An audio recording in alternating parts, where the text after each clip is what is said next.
Sangkay! Magandang araw po sa inyong lahat. Dito ay araw o hapon.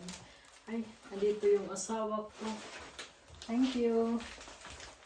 Namalingki. So, hindi ko alam kung anong papakita ko sa inyo itong araw na ito na vlog. So, napag-isipan ko na pakita ko sa inyo. Lalong-lalo na ito.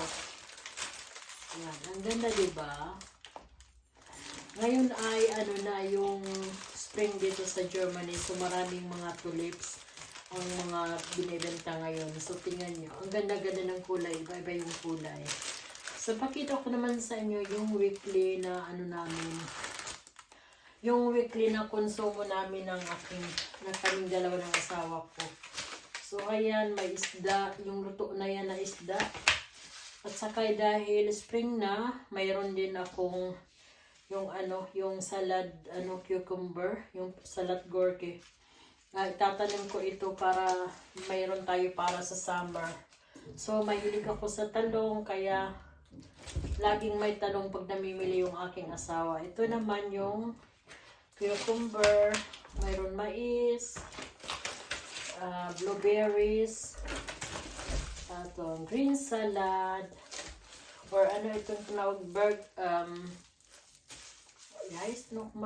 iceberg salad. Tapos, rucola. Itong gusto ko rin kasi medyo mapait siya pero masarap siya gawing salad. Ayan, may mango. Mayroon din zucchini, dalawa. Ito na naman, ito yung salad trauke. Ito yun, rucola or salad trauke. Yan. Gusto ko din magtanim dito sa garden kasi umaano din ito sa winter. Mayroon na namang mangga. Yung zucchini. Magtanim na ulit tayo ng zucchini. Yan yung mga seeds. Lime sa amin para sa asawa ko pag nag-almusal siya. Meron din avocado, dalawa. Mushrooms. Yung mushrooms, allergy ako sa mushrooms, sayang. Pag kumakain na ito ko nito, nangangati yung aking mata, pati lalamunan. Toast bread.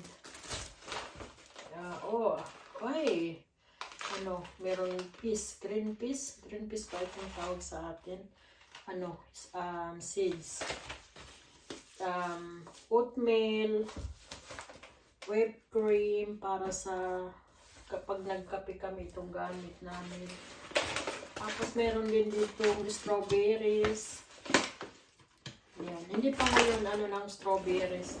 Puro galing sa ibang bansa yan. Kasi hindi pa naman dito. Quark. Cheese, brie. Meron na namang quark. Quark ang tawag dyan. Ano bang quark sa English? Hindi ko yata na Kaya napuno na. At ngayon, quark na naman. Itlog. So, ipakita ko lang sa inyo yung mga pinampamili namin. Walnut. At din oatmeal. Paprika.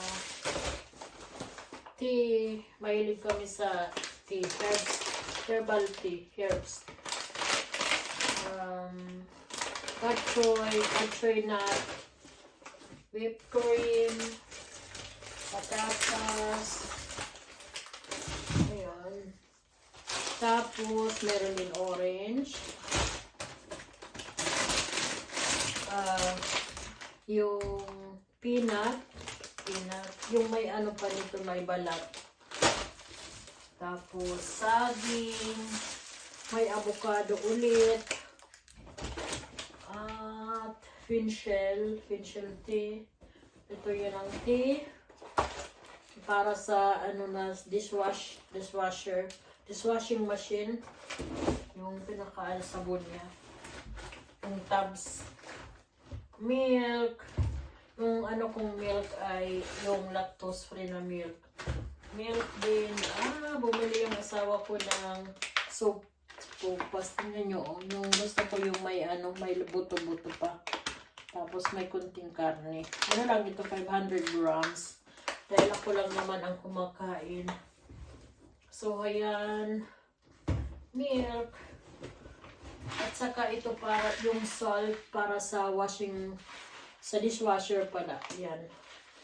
So, yan pong aming konsumo ngayong linggo.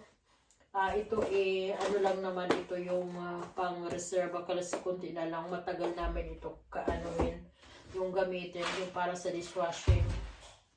At ito lang yung ito yung mga binibili namin. Walang yung kami parang sa akin lang talaga.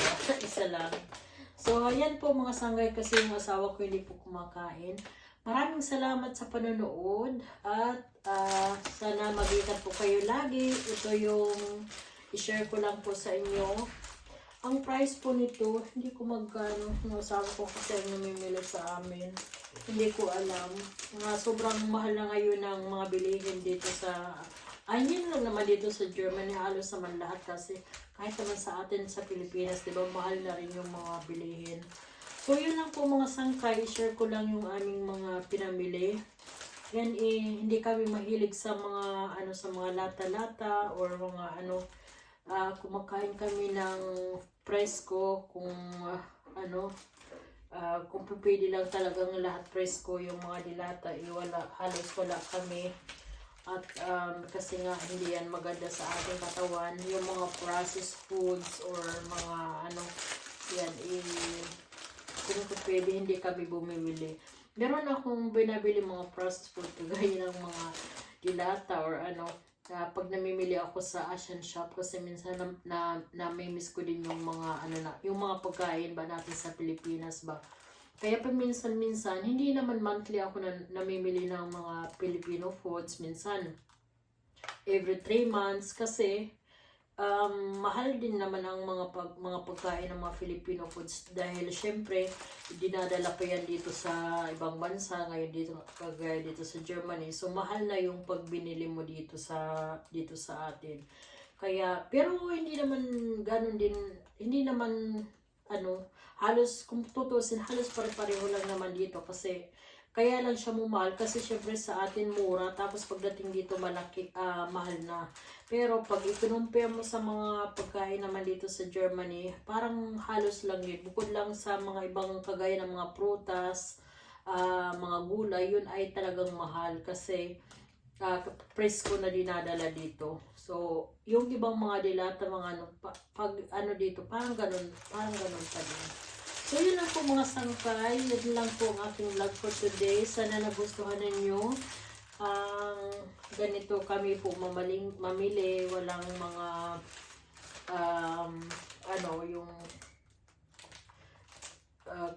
kung pwede, walang mga nasa lata. Inulit ko pa. Maraming salamat sa panonood. At ito yung vlog ko sa ngayon. Dahil hindi pa ako nakakapaggawa ng dahil hindi pa kami rin nakakagala ng asawa ko. Tingnan ko kung anong gagawin ko sa susunod na vlog ko. Maraming salamat. Bye! Thank you for watching. Ako po si Pearl. God bless.